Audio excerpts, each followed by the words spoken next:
simply cannot bear to go on living if you die. I love you, Clarice. Yesterday you said that word had no meaning. Was that yesterday? It seems so long ago. It was yesterday, and you didn't love me. I did not have the courage to love you, because I did not have the courage to live. The world seemed unclean to me, and I did not want to defile myself. What stupid arrogance. And does this world seem more pure today? We belong to this earth. Now I can see the truth. I imagined that I could stay away from everything, and shrank from my duties as a man. I was a coward, and I have condemned you to die by remaining silent. I love you on this earth of ours. Love me, too. What do you mean? How does one love on this earth? Just by joining in a common fight. But you used to say everybody is on his own. This dreadful pain in my heart, it is you, Clarice, and yet it is I. You are my life, since I will die from your death. This joy which is arising in me, is it you? Tell me that you love me. My love, how I suffered pretending I didn't love you.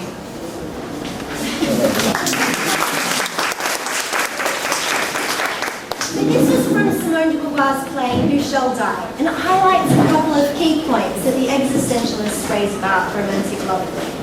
First of all, Jean-Pierre's view yesterday was that love is meaningless. It's impossible because we're all on our own and we're radically separated. And romantic love suggests feelings of harmony, intimacy, oneness, being made for each other. But this is the ideal, and it's really fragile. And it's a flawed ideal because connections are brittle, love is disappointing, and it fails, and it often involves conflict. So, like Jean-Pierre thought yesterday, why bother? But the existentialists say no. Don't fall into the same trap that Jean-Pierre did. Jean-Pierre comes to realize that by running away from love, he's running away from life, and it makes his life meaningless. But it also highlights the agony and the ecstasy of love. But love isn't just about feelings. It's about being in the world together. It's about acting and doing and creating a future together and finding a common meaning. Like Jean-Pierre says, just by joining a common fight, that's how we love in this world. So a question I get asked quite a lot is, what does existentialism have to do with love? Well, I think quite a lot, enough to write a book on it. So the existential philosophers provide a narrative to talk about a lot of the frustrations and disappointments and complexities and dynamics and possibilities in romantic relationships. So existentialism is about relationships. They say we're thrown into the world and we're born into webs of relationships. Others are just there. There's really no escape from other people. And they explore how other people infuse our world with meaning and open up or limit our possibilities. So existentialism has a bit of a reputation for being racy because two of the most famous existential philosophers, Jean-Paul Sartre and Simone de Beauvoir, were in an open relationship. It's also got a bit of a reputation for being a bit bleak and depressing because they talk a lot about death and anxiety. Now Jean-Paul Sartre said that, yes, it's true, people accused him of overemphasizing the evil side of life. And he said he once got told a story about a woman who, whenever she swore, would excuse herself by saying, "Oh, I must be becoming an existentialist." So Simone de Beauvoir says existentialism is the opposite of doom and gloom. She says it's exciting and liberating because it puts destiny back in our own hands. And she says the responsibility is on us to choose the meaning in our lives. And the question of life becomes not whether we should be living, but how to live. And that makes existentialism a living philosophy. So existential philosophy is really hard to define because there's not like an official existential school. It's really a lot of different philosophers who are kind of grouped together because they talk about similar things. So Simone de Beauvoir and Jean-Paul Sartre's philosophy started over an apricot cocktail. They were sitting in a really trendy Parisian cafe with their friend Raymond Aron, who was a phenomenologist. And he said, "Jean-Paul, if you were a phenomenologist, you could make a philosophy out of this apricot cocktail." And Jean-Paul Sartre thought, my goodness, finally there is philosophy, because he was excited and he was looking for a way to talk about everyday things in a philosophical way. So the existential thinkers emphasize concrete living over abstract pondering. They emphasize the individual subjective experience. They wanted to establish personal principles that are worth living for or worth dying for, because existential philosophy became really popular in the 1940s, around World War II, where there were a lot of very extreme situations. There was a lot of human suffering and just a lot of absurdities in life. And so the existential philosophers stress the importance of individual freedom. And Jean-Paul Sartre is famous for saying that we're never so free as when we're in chains. So every day, people face life and death choices. Okay, Giacometti is often associated with the existential school because he seems to catch the fragility and dignity and loneliness and melancholy and anxiety of human existence. And also, his individual figures there's something unfinished about them. They're always in progress. And that's a very existential idea, that we're always becoming or overcoming ourselves. So, one of my favorite definitions of existentialism is this one by Gary Cox. He says that existentialism is all about freedom and personal choice. It's up to us to choose who we want to be and how to live our lives in the world. It's about facing up to reality with courage and honesty, and seeing things through to the end, and putting things like choice in italics. But he says also being an existentialist is not easy. It requires effort. We can't control everything. But what they say is, let's think about what we can control and seize that, and just let go of what we can't control. And this weight of having to choose and taking responsibility for our actions creates anxiety. He says the real difficulty is maintaining authenticity. So authenticity is letting go of what everyone tells you should be doing, and choosing for yourself, choosing the kind of relationships you want. And if you don't do that, it's that's what the existentialists call bad faith, and that's like serious artists call selling out. So have you seen The Life of Ryan? So there's a scene in there where he says, we're all individuals. We've got to work it out for ourselves. And that's a very existential scene, because the existential stress that, yes, we're individuals, and it's up to us to create meaning in our lives and create our own values. So, talking about now what romantic love is. What do I mean when I say romantic love? Well, there are a few key things, a few key characteristics of romantic love. First of all, it's got to be passionate, which means it includes sexual desirability. Whether or not it's consummated is another matter. It's got to be personal, which means it's love of a particular individual, an appreciation of their unique qualities. It also includes the hope that it will last. Perhaps not forever, but at least beyond the night, and that's what differentiates it from lust. It also involves some kind of yearning for a union or a merging. Robert Solomon talks about creating a shared identity. Irving Singer talks about sharing selves or becoming interdependent and intertwining lives. Some people talk about as blurring the boundaries between the self or between individuals or expanding oneself. But in love, the focus shifts or our language shifts from an I to a we, because we take each other into account when making decisions.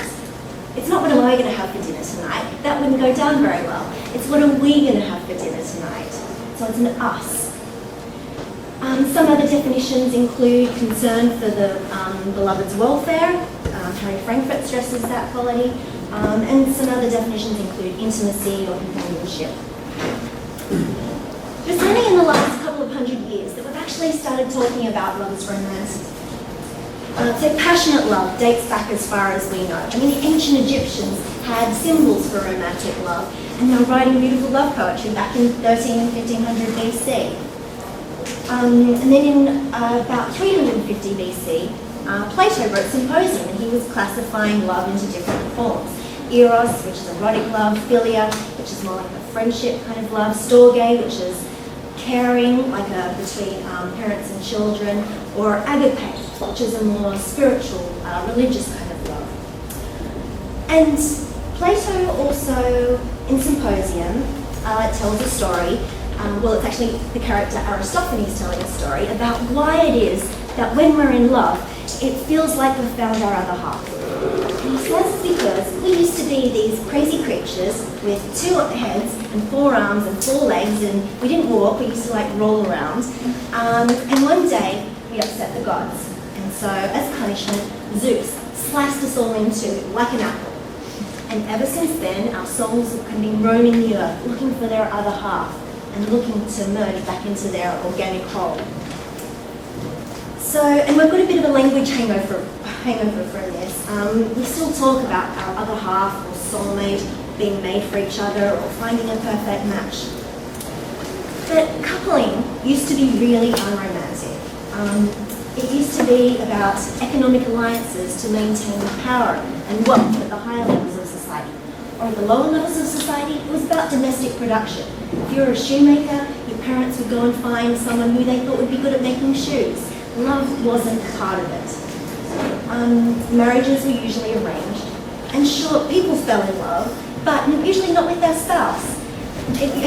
Love usually occurred outside marriage, and it was either just flirting or it happened in secret. And then in the Middle Ages, things started to change. We had courtly love. We had knights jousting for air kisses or handkerchiefs from princesses, or at least women who were completely out of their league. And so it was all about wooing and flirting and courting, because their love could never actually be consummated. And love wasn't just about sex. It became individualized. Love was about appreciation of another individual's unique qualities and their charms. And then people started talking about lots of things as romantic with a capital R, which related back to the Roman Empire, when things were grand and glorious and adventurous and heroic. People were talking about art, architecture, music, all sorts of things as romantic, and then we started talking about love as romantic too.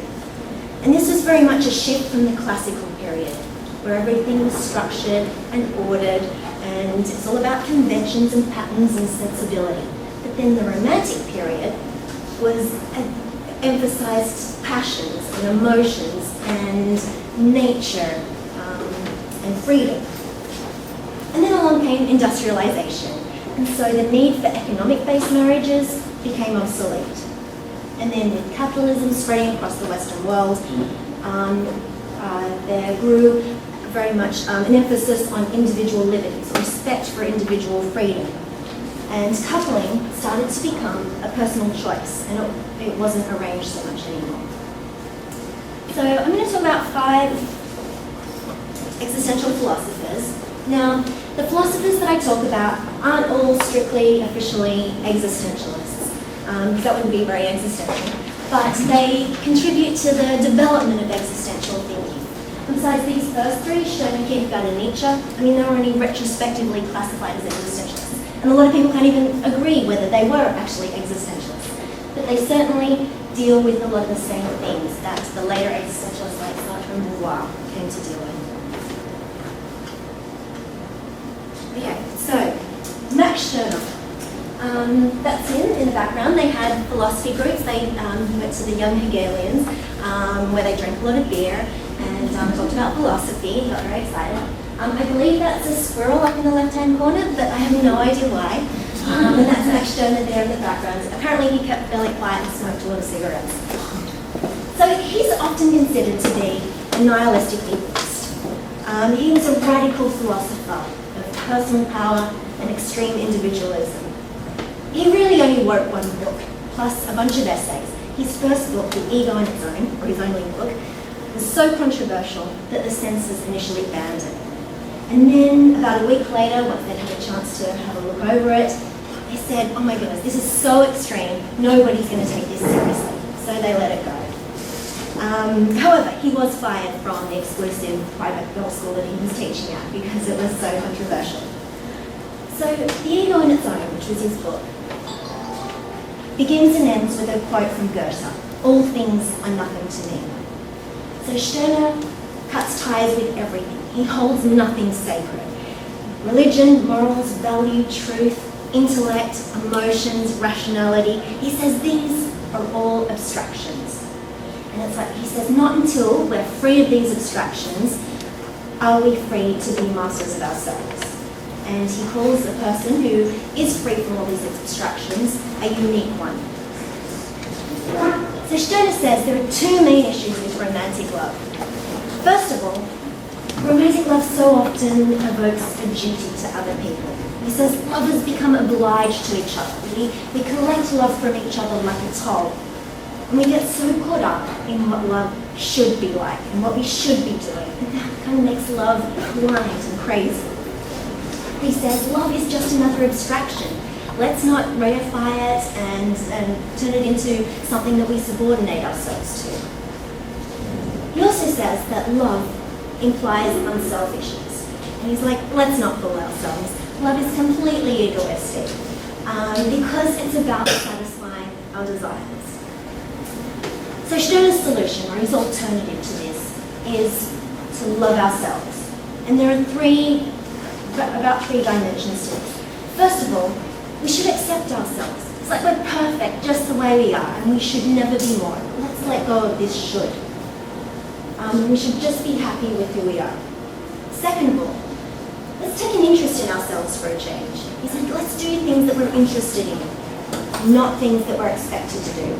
He says the ancient Greeks got it all wrong. Life isn't about knowing the self. It's about getting value out of ourselves. So he's like, let's wander life, enjoy life, burn the candle at both ends even. And another dimension is self-governance. So he says life is a constant battle for self-possession. It's a constant rebellion against society and our environment to try to take back ownership of ourselves. And he says, I am my own only when I am master of myself. And that includes not being mastered by our desires and getting carried away with love. And so this goes to the heart of existential authenticity when he talks about ownness. Being your own self, or having ownness, is being self-determining and self-creating and ensuring that you choose for your sake and not because you're pressured into it or you think you should. And Stirner says the best relationships are free associations without hierarchy or domination, where we pursue our individual goals, which happen to be mutually beneficial. And together, we accomplish more than we could have alone. And so he says love is actually about appreciating another person's unique qualities. He says it's kind of like a bottle of wine. You know, you might be indifferent to the bottle the wine comes in, but love what it tastes like inside. It's like that's a little bit like love. And if the wine goes sour, then you don't love the wine anymore, right? So he's like, why would we still be expected to love a person if they turn sour or they turn horrible? He's like, that's crazy. So love is entirely conditional. Okay, so now from a nihilistic egoist to a religious philosopher. Søren Kierkegaard is normally considered to be the father of existentialism, or the first existential philosopher. So he said that there are three phases that we can expect to experience on the existential journey of life. First of all, there's the aesthetic sphere, which is the lowest sphere. Then there's the ethical, the middle sphere. And then he was religious, so he thought the religious sphere would be the highest. So Kierkegaard wrote in pseudonyms. And one of the books where he talks a lot about romantic love is Either Or. And it was edited by a pseudonym, Victor.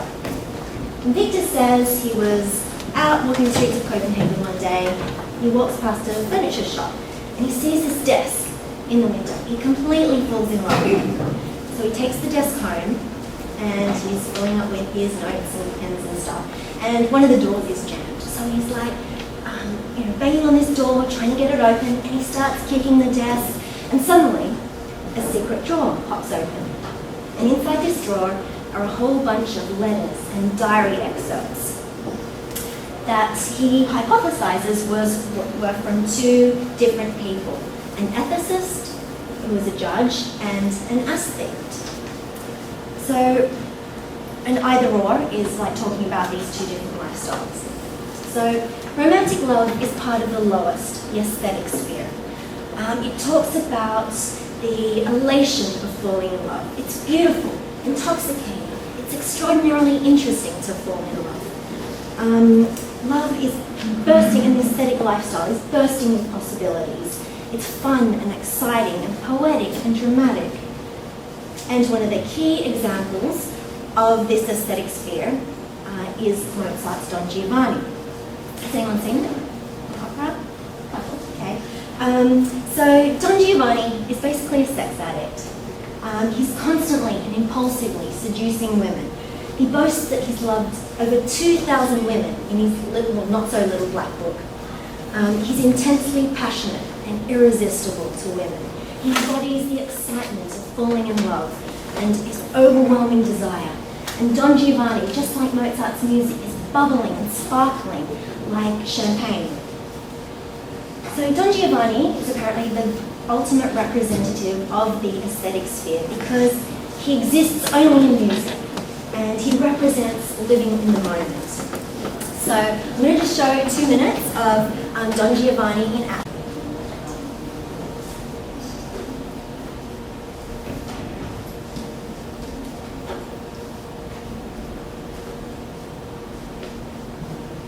Yes, that is a wedding dress.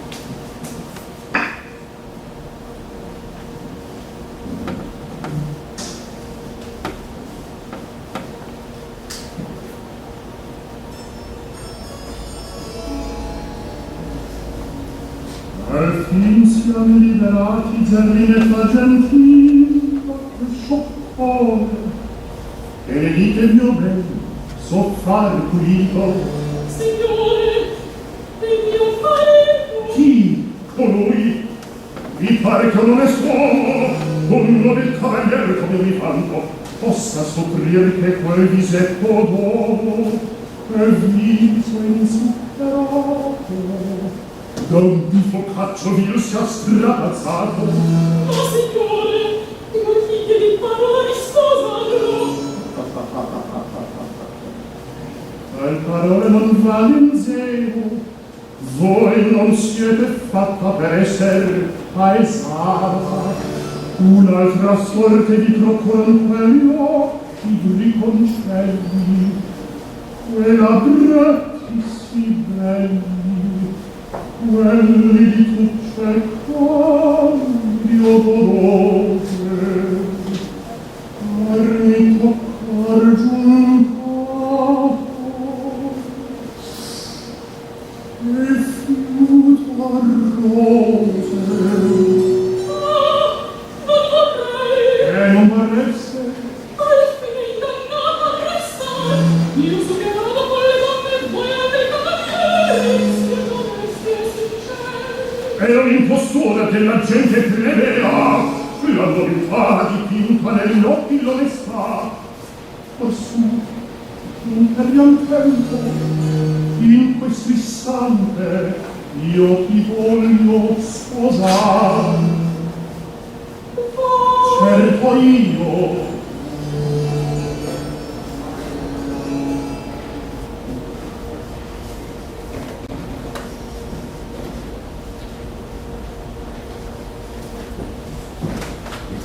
Yeah, so the problem with Don Giovanni, I mean, yes, he was seducing this woman, she was just about to get married.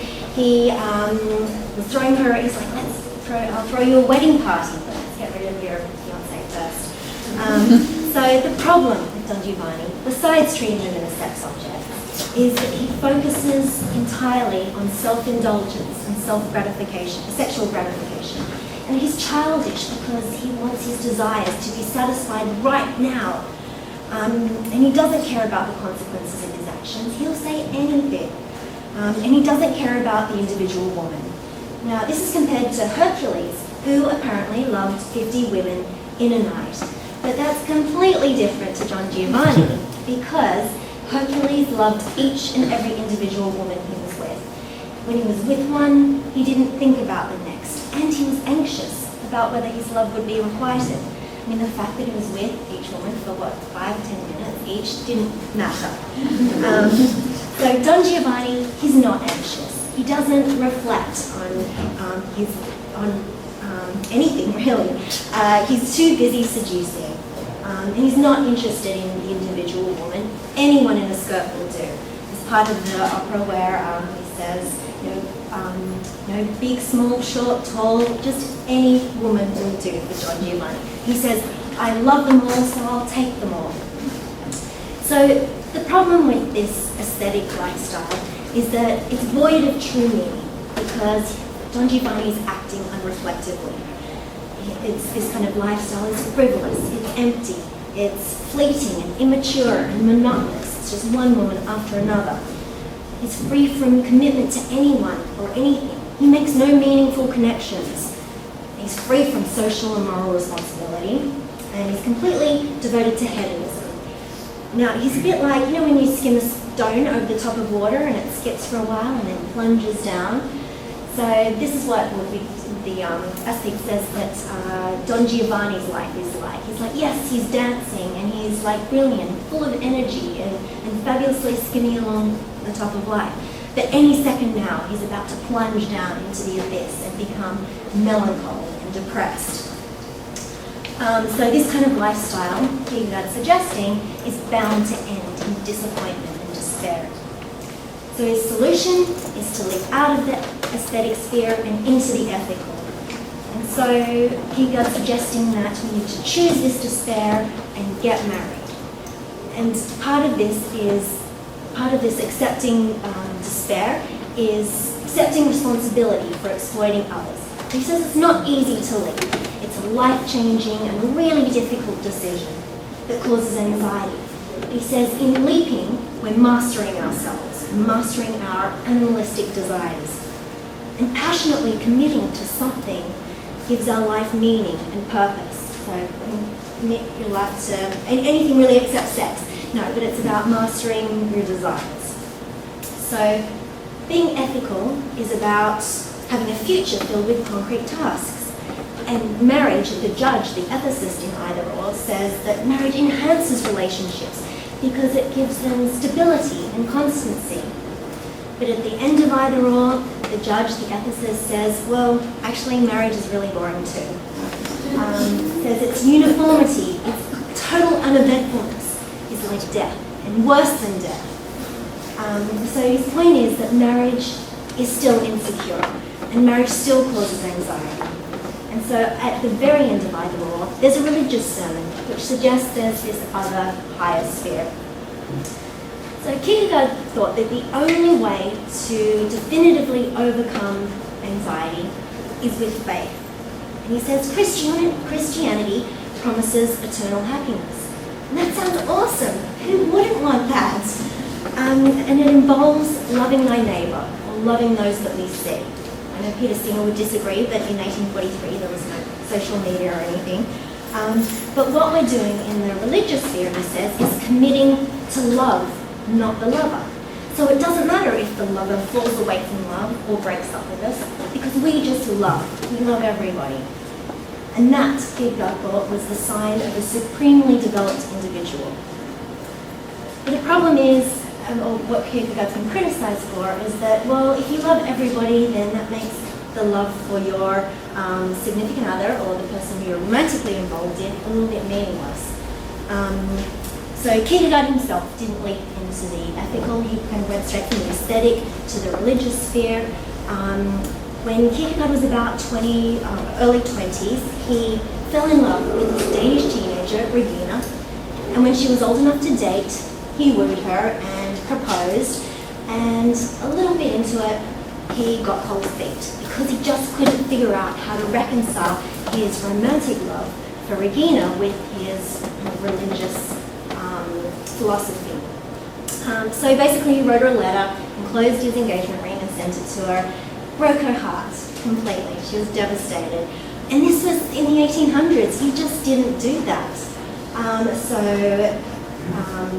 father kind of called Kierkegaard up and said, oh, please reconsider, and which was, a big thing to do. But he tried to make Regina hate it. So what he did was he went and hung out in the red light districts of Copenhagen. I mean, he probably didn't do anything, but he just wanted word to get back to her that he was a scoundrel and a really bad person, because he just didn't think she would understand his conflict.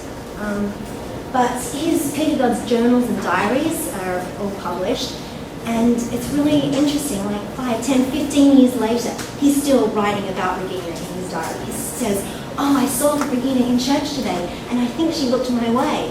Or I passed her in the street today, and I almost said something to her, but I didn't. That's tragic. It's like, why didn't you talk to her? But he still couldn't reconcile it. At one stage he said, if I'd had faith, I would have married Regina, but she ended up marrying someone else, a guy called Fritz, and so he, sad story. So, onto Friedrich Nietzsche. Nietzsche thought that a great life should be challenging, not comfortable and secure. And the best sort of life, which is not for everybody, is striving towards the ideal of the Übermensch, which means striving passionately and creatively and constantly combating and overcoming obstacles to be a better person or greater person. It's about living life to the fullest. So Nietzsche described love as the most angelic instinct and the greatest stimulus of life. But he said it's actually usually a distraction from striving towards the Übermensch ideal. Now people say, what would he know about love? Nietzsche never got married, but he fell in love a few times. He proposed to one lady, Matilda, after speaking with her 3 times. She turned him down, but she was in love with her music teacher. He apparently proposed to Lou Salome a couple of times, but she just wasn't that into it. And he ended up calling her a scrawny, dirty, smelling monkey with fake breasts. And Nietzsche also fell in love with Richard Wagner's wife, who was obviously unavailable. So Nietzsche's key issues with love. He says, like Stirner, love is egoistic because it's about satisfying our desires, satisfying our passions. And when we fall in love, we're not actually falling in love with a person. We just love the feeling of being in love. He says love is a really powerful passion. It's like a narcotic drug. And it seriously impairs our judgment. And it's really hard not to become addicted to it and not to become a slave to love. He says love isn't blind, but it's dazzled by its own fire. He also says love is persuasive, but it's short-sighted because when we fall in love or we see something beautiful, we're reacting instinctively and our intellect and our will hasn't had time to kick in. We haven't had time to think about things. And to focus on immediacy is decadent and it's hedonistic and weak-willed, and Nietzsche thought that was the ugly side of humanity. Even so, he also said there were great things about love. He says love is the most salutary medicine in human relations. He says how wise it is to be a little tipsy sometimes, because love can give us this great feeling of power and strength. And if we want to impress the other person, we're trying really hard to be a better person, so it's encouraging us as well. But he says love so often isn't like that. Too often it's this unrestrained desire for possession. So for men, he says love is craving for new property. So men act like dragons guarding their golden hoards. And women understand love more as total devotion. And men want this love from her. But he says women are still exercising their power by devoting themselves to the other person because both people are trying to exercise their will to power, but just in different ways. And that's why Nietzsche ends up saying that love is war, and it's a deadly hatred between the sexes. So Nietzsche says the prerequisite for really being able to love is self-mastery, so that we don't get carried away with these unproductive trappings of possessiveness and jealousy and greed, and we don't become addicted to love. Now, one of the other big things that Kierkegaard criticised with respect to romantic love is that our ideal of romantic love culminates in marriage. He said, yeah, marriage is good because it raises love to a higher nobility, and it makes it more meaningful than a fleeting erotic encounter. But he says the problem is romantic love is fleeting and people change. He says sensuality often makes love grow too quickly so that the root remains weak and easy to pull out. He says love is a brief folly, and it's crazy to turn a brief folly into a long-term commitment. And that makes marriage banal, and it turns us into liars and hypocrites. It says, like Kierkegaard, Nietzsche said that romantic love does wane because too much proximity and familiarity and habit kind of drown out the love. He talks about love as being like a really fine engraving. And if you keep touching it over and over again, it's going to wear thin, and you're not going to see the original beauty and freshness ever again. So Nietzsche's suggestions, he had a lot of them. He wrote in aphorisms, so there are lots of little bits and pieces spread out everywhere. But one of the things he says is just don't live together. It's like you'd be much better off, I guess, because you wouldn't get cross with each other for leaving dirty laundry on the floor or leaving mess in the kitchen or whatever it is. You won't be exposed to the other person's bad habits. He says promises are what differentiates us from animals. So if you're going to get married, keep your promise. Or have a trial run, have an engagement, maybe 2 years or something, to see if you're up for the big one. He also said, how about we just separate love and marriage? Let's go back to the way it used to be, where marriage was rational. And we got married for family and society.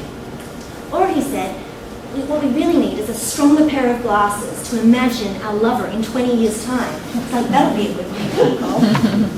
But he said the most important thing when you're thinking about who you're going to have a relationship with, beyond just a frivolous encounter, is think about whether you're going to be able to talk to the other person. It's like most other things in marriage, long-term relationships fade, passion fades, but what you're going to spend most of your time doing is talking to one another. So find someone who you really enjoy talking to. He says, what we really should do is make it illegal to fall in love. Because we're just not thinking clearly, and we all should take marriage a whole lot more seriously. He also had a very great respect for friendship. So he doesn't talk about love and friendship being compatible, but he does allude to it because he says great friends inspire and educate and encourage each other. And the reason that lovers are often not friends is because we so often want to possess each other. Simone de Beauvoir and Jean-Paul Sartre. They're particularly interesting because they were both philosophers, they were both in love with each other, as well as a lot of other people, and they have a lifelong open relationship. They're buried next to each other in Paris's Montparnasse Cemetery. But they also wrote all about their love and their relationships and their lives. They wrote certainly philosophical pieces and novels, which they said reflected a lot of their lives. But they also wrote journals, and a lot of their letters were published. They wrote autobiographies, so we know a lot about it. So they met at the Sorbonne in the 1920s, and they were both the top 2 philosophy students. So there's Jean-Paul Sartre.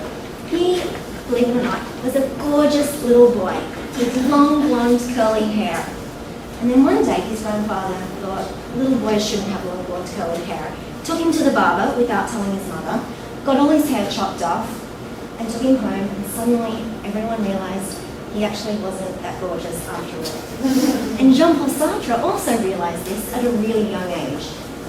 And so he decided that if he couldn't seduce women with his looks, he'd have to seduce women with language. And so he dreamt of being a scholarly Don Juan, seducing women with the power of his golden tongue. But in fact, he wasn't really interested in sex. He was mostly interested in seduction. But Sartre agreed with the ancient Greeks that the goal of life is to know ourselves. He said there are 3 basic ways that we can get to know ourselves. First of all, ordinary, simple perception. Look in the mirror, oh, I'm having a bad hair day, whatever it is, just really superficial kind of perception. Second of all, he says there's a deeper kind of self-reflection where, we really sit and think about who am I, what's the meaning of life, and that sort of thing. But he says there's also a really important third aspect, and that is what other people think of us. It's like, and we wouldn't know ourselves without the other. We need other people to learn about ourselves. And lovers are in the best position to kind of provide this reflection because lovers have some of their most intimate, deepest, sensual, tender, and intense relationships of anybody. And Sartre said because he and Beauvoir had sexual relationship, they had this kind of sort of communication where they could, they almost knew what each other was thinking or what the other was going to say before they'd even opened their mouths. So in Being and Nothingness, which is Sartre's giant 800-page book, which is really heavy going, he talks about one example, which is looking through a keyhole. So he's there looking through a keyhole, spying on someone. And he says, if I'm alone, I don't judge myself. I don't really think about it. But suddenly, I hear someone behind me. And he says, if we didn't care about that person, or if we didn't know who they were, then we wouldn't be too worried about it. But if it's our lover that's behind us, suddenly, oh my goodness, oh no. He says the more we care about another person, the more we worry what they think of us, the more power they have over us, the more we want to control their view of us, and the more dependent we become on that view of us, ourselves.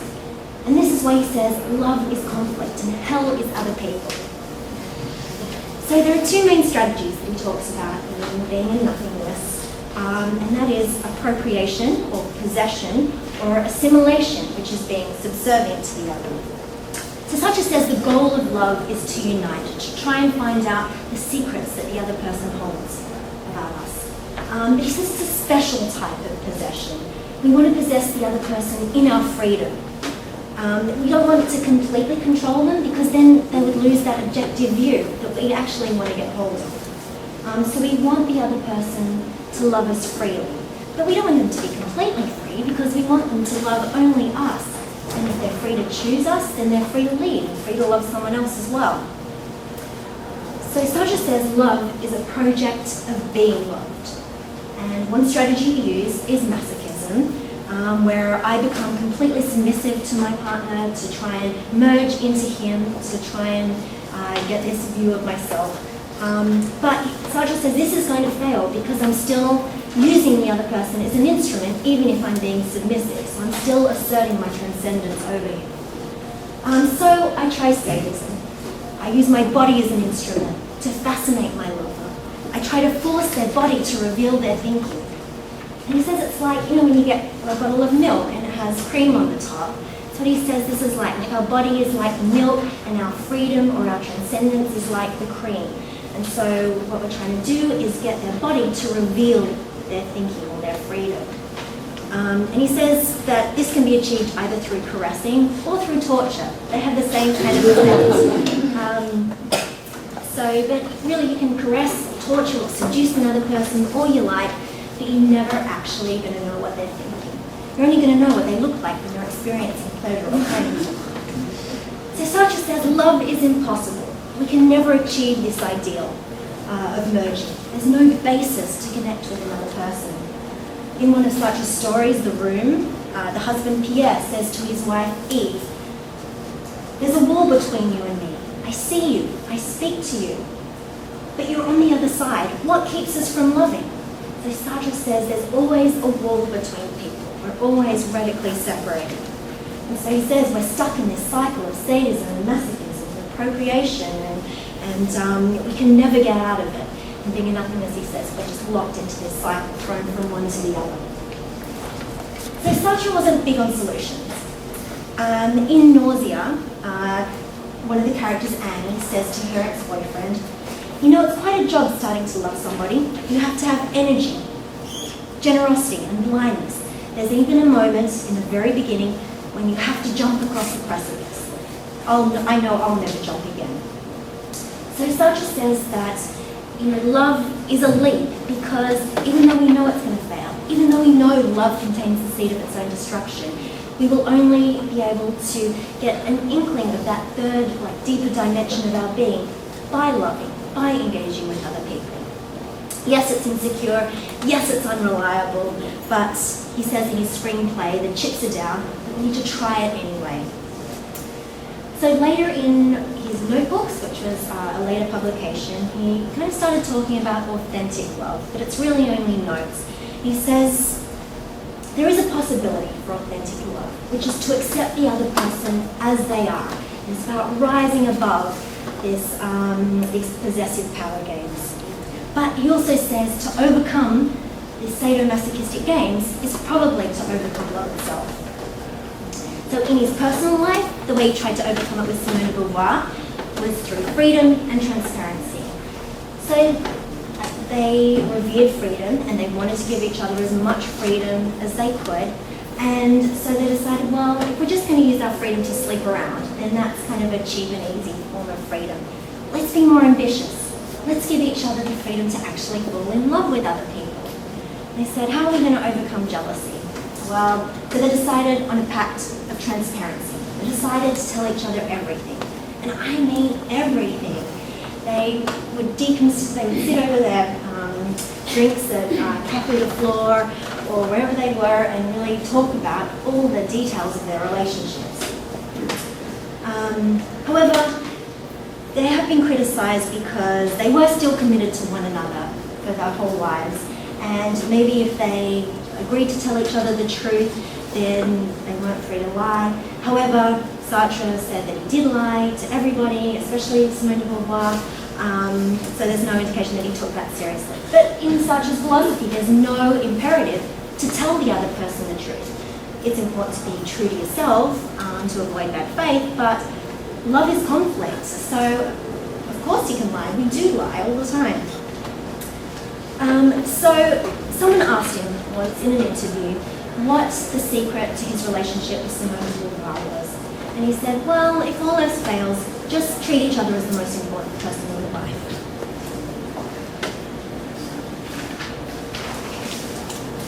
Simone de Beauvoir. She thought Sartre was wrong about love.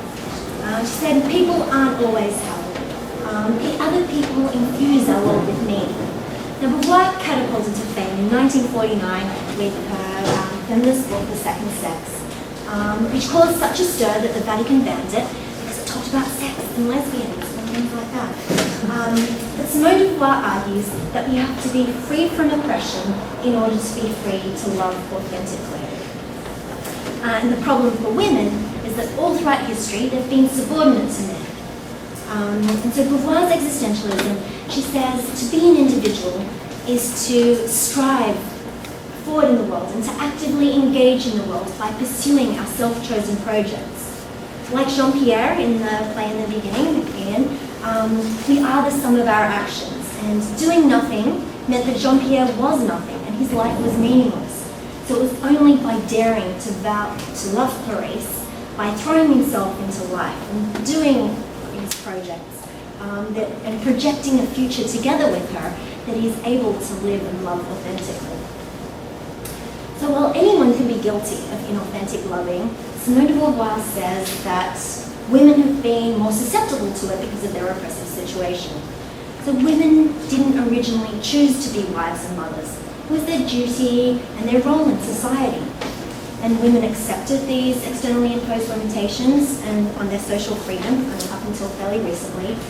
But Simone de Beauvoir says to voluntarily renounce your freedom is a moral fault. It's bad faith. And it's like metaphysical suicide.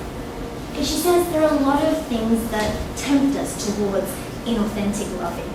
First of all, becoming dependent on our lover. It's really tempting, but she says the problem is it's an excuse to evade responsibility for choosing our own meaning in life and having our own projects. In The Mandarins, which is one of Simone de Beauvoir's most famous novels, she won the Prix Goncourt for it in the 1950s, which was one of France's top literary prizes. One of the characters, Paula, gives up her singing career. She's pretty good at it, but she gives it up on the pretext that loving Henry, or Henri, is a full-time job. And so she feels necessary to him, and she basically becomes his slave. But Henri says it's vegetating, and he eventually gets bored with her and feels like she is smothering him, and he leaves her. So Beauvoir says that love isn't the only thing. We can't make love the only, or even the most important thing in our lives, because lives without other projects are hollow. She says, a man's not a retirement plan. Simone de Beauvoir also says that we often get seduced by this idea of merging. That Aristophanes talks about. She says we often dream of obliterating the I and becoming a delectable we. Even in Sartre and Beauvoir's letters, they talk about becoming one person. She says we truly are just one. But early on in the relationship, Simone de Beauvoir realised that she and Sartre disagreed on some things, and she was completely devastated. And she said it shocked her to the core. And so what she realized is that harmony with another person is never given. You have to constantly work for it. This is another trap we fall into, like Nietzsche and Sartre talked about, is that we become possessive over other people. She says people aren't objects that can be possessed. We can't hijack their freedom. She says we can try, but that's being oppressive. She also says, like Nietzsche did, that devotion is also a problem. So when we think about devotion, we think about it as something good and selfless and generous. Simone de Beauvoir says it's rarely like that, because when we devote ourselves to someone, we're actually wanting something in return for them. And she says it all too often becomes a tyranny. And like Paula in The Mandarins, tries to control Henri's love life and tries to use her dependence on him as a manipulative tool. She says, well, I've given up my life for you, you should listen to what I say. But he doesn't pay any attention to her. Now the other thing Simone de Beauvoir says that's a real problem is believing in destiny. She says there's no such thing as destiny, there's no such thing as a soulmate, but society seduces us into wanting this. It seduces us into the idea of finding the one and living happily ever after.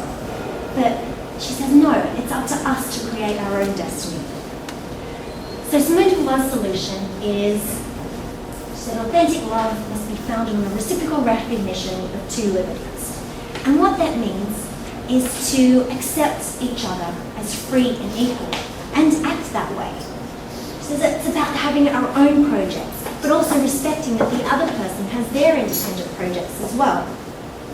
She says when lovers are autonomous, then love is going to become about freely choosing to be together and not about dependence and possessiveness. And she also agreed with Nietzsche that lovers should be great friends too. They should be generous and cooperate and support each other's flourishing. And she says, yes, we do need our own independent projects, but what's going to give relationships strength is transcending together. It's about creating a future together, like Clarice and Jean-Pierre. So it's about working together towards a common goal. Creating a future together is what seals the bond, and it deepens lovers' understandings of one another. It gives you something in common. It gives them, like Nietzsche said, something to talk about. And in her novel, The Blood of Others, Simone de Beauvoir also talks about this kind of situation. Helene loves Jean, and he's just, for the whole book, he's just not that into her. And it's not until she joins the resistance and she becomes an ally and a comrade and an equal that he actually falls in love with her. And she is about to head out on this really dangerous mission, and Jean says to her, no, nothing will separate us ever, because they've created this common future, common goal together. Okay, so the existential view is that we need to be free from being slaves to our passions and free from these preconceived expectations and or externally imposed rules and expectations about what we should be doing. And it's not until we're free from those things that we're going to be free to create authentic relationships that are meaningful for us. So, the existentialists acknowledge that we can't be free from everything, but we can be free from a lot of things. Some things are out of our power. For example, animal attraction is potentially out of our power, but we can control our behaviour. We can control whether to act on our lusty impulses. Or we can choose to swipe left or right. So they say there's nothing wrong with love-fueled exhilaration and the excitement and the intoxication of love. But becoming blind drunk and inebriated on it, or abandoning ourselves recklessly to love, that's a problem, because it's hedonistic. They also suggest we should forget what our parents, society, what Hollywood is telling us that romantic relationships should be like, and they focus on creating your own ones. Jean-Paul Sartre and Simone de Beauvoir had an open relationship, but it doesn't have to be that way. It's like the life of Brian. We've got to work it out for yourselves, but together. And so the existential thinkers suggest that once we've freed ourselves from these chains, whether they're externally imposed or self-imposed, we're going to be free to reinvigorate romantic love in a way that's authentically meaningful for us. So the challenge for lovers is to create relationships that complement and enhance their personal and authentic projects, to respect each other's freedom, to be better friends, to realise that romantic love that lasts a lifetime is the exception and not the rule. But that's okay. And to get married might actually be a leap out of love because you're making a commitment to the other person in sickness and health, in good and bad, whether you love that person or not. And love isn't about finding the perfect match or perfect happiness and harmony, but that's okay because we learn about ourselves through conflict and challenge with other people. The best relationships are where lovers are also friends because great friends constructively challenge each other. And it will help if lovers can look for a common goal and treat each other as the most important people. So, despite all the problems of love, despite the fact we'll probably get our heart broken, we will be disappointed in love, the existential view is that we should try it anyway, and we should leap into it. Because, well, Stirner says someone who loves is richer than someone who doesn't. Kierkegaard suggests that loving others is the only thing worth living for. Nietzsche said we need lovers like bitter medicine to help us to become greater people. And Sartre said that lovers are the keys to revealing deeper dimensions of our being. And Beauvoir suggests that the world only takes on meaning through loving others. Thank you.